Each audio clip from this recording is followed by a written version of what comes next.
தமிழ்நாட்டில் இருக்கிற தாய்மார்கள் எல்லாரும் பெண்கள் எல்லாம் என் அப்பான்னு சொல்றாங்க சொல்லக்கூடிய மாண்புமிகு தமிழ்நாட்டின் முதலமைச்சர் ஐயா ஸ்டாலின் அவர்களே, அந்த கல்வி விருது விழாவில் வந்த பெண் பிள்ளைகள் தாய்மார்கள் எல்லாரும் உங்களுக்கு மகள்கள் தானே? நீங்க அப்பான்னு சொன்னா அவங்க எல்லாம் மகள்கள் தானே? உங்கள் மகள்களை குறித்து மிக கேவலமாக அயோக்கியத்தனமாக இழிவாக பேசியிருக்கிற ஒரு கூட்டணி கட்சியை சார்ந்த ஒரு நபர். அதையா நீங்க கண்டிக்கல? அது குறித்து எந்த வாய் திறந்து நீங்க பேசல? அப்ப நீங்க அப்பா கிடையாது இல்ல, போலி தானே?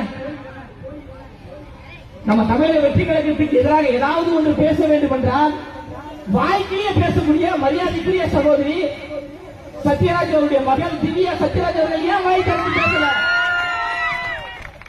பெண்களின் வளர்ச்சிக்காக நாங்கள் உழைக்கிறோம் என்று பேசக்கூடிய அன்பு சகோதரி அக்கா கனிமொழி அவர்கள் ஏன் இன்று வரை வாய் திறந்த நீங்க பேசல? இதுதான் பயம். நம்மளை எதிர்ப்பதற்கு திராணி இல்லாமல் கூலி ஆட்களை வைத்துக் கொண்டு ஆபாசமாக அசிங்கமாக பேசுகிறார்கள் என்றால் நம்மளிடம் அவர்கள் எப்பொழுதோ தோற்றுவிட்டார்கள் என்று அர்த்தம்.